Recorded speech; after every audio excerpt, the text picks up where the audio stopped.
अब तक हमने पिछले वीडियोज में पढ़ा स्क्वायर चैप्टर के बारे में, बट आज का हमारा टॉपिक है क्यूब्स। तो अगर आप स्क्वायर वाले चैप्टर से अच्छे से फेमिलियर हैं तो ये चैप्टर समझने में भी आपको कोई प्रॉब्लम फेस नहीं करनी होगी। आप एग्जाम्पल के तौर पे एक नंबर ले लीजिए 7 की पावर 3। अब इसको हम कैसे पढ़ेंगे, 7 रेज़्ड टू 3। अब ये जो आपने पढ़ा 7 रेज़्ड टू 3, इसको हम पढ़ेंगे 7 क्यूब्ड। अब लेकिन इसको हम ऐसे ही क्यों पढ़ते हैं, तो इसके पीछे का जो कॉन्सेप्ट है वो आपका बिल्कुल स्क्वायर वाले चैप्टर की तरह सिमिलर है। एक्चुअली इस चैप्टर में, ये जो चैप्टर है आपका, इसमें काफ़ी ज़्यादा एप्लीकेशंस हैं। ये चैप्टर आपका हर जगह अप्लाई होता है, तो इसलिए हम उसको शॉर्ट में पढ़ देते हैं 7 क्यूब।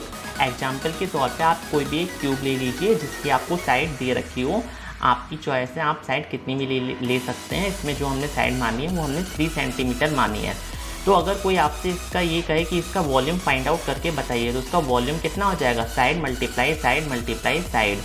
अब आप तीनों साइड का मल्टीप्लाई कर दीजिए, 3 मल्टीप्लाई 3 मल्टीप्लाई 3, तो आपके पास फाइनल वैल्यू कितनी आ जाएगी, 27।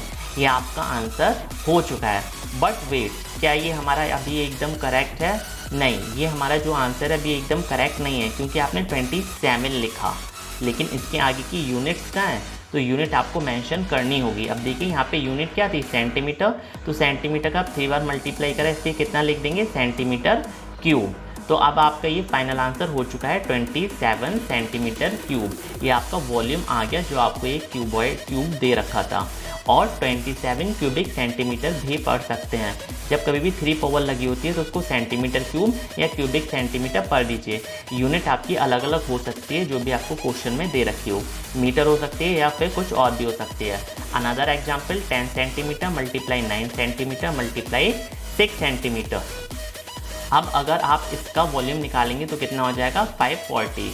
लेकिन आपने 540 तो निकाल लिया, अब इसकी यूनिट क्या होगी, तो इसकी भी यूनिट आपकी सेंटीमीटर क्यूब हो जाएगी। इसको आप अगर दूसरी फॉर्म में पढ़ना चाहें तो आप क्या पढ़ सकते हैं, 540 क्यूबिक सेंटीमीटर। ये आपका इस वाले क्वेश्चन का आंसर हो गया। इसी टाइप से आप अगर 3 नंबर्स का मल्टीप्लाई करते हैं तो वो क्यूब की कैटेगरी में आ जाता है, अगर वो सेम नंबर है, क्योंकि आप फिर उसकी पावर 3 लगा सकते हैं। अब देखिए हम 1-2 एग्जाम्पल्स या फिर थोड़ी इसकी प्रॉपर्टीज़ के बारे में बातचीत कर लेते हैं। तो देखिए अगर आपको 7 क्यूब दे रखा हो तो आप उसको कैसे लिखेंगे, 7 multiply 7 multiply 7 and this is equal to 343। अब -14 का क्यूब दे रखा हो तो आपके पास उसकी वैल्यू कितनी हो जाएगी, आप पहले 3 टाइम्स -14 लिख लेंगे और फिर इसका मल्टीप्लाई करेंगे तो आपके पास नंबर आ जाएगा -2744। अगर आप एक और एग्जाम्पल लेंगे तो उसकी वैल्यू कितनी हो जाएगी, 18 मल्टीप्लाई 18 मल्टीप्लाई 18। तो अब आपकी इसकी फाइनल वैल्यू कितनी हो जाएगी, 5832।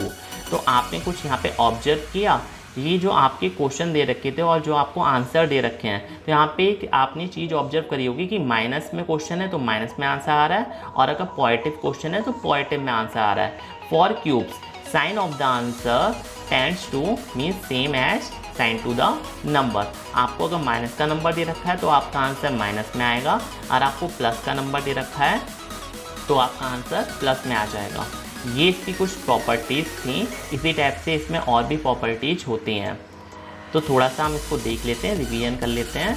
तो आपको क्या दे रखा है, raised to 3 is also called as cube, और cube of a given number has the same sign as the original number. Thank you.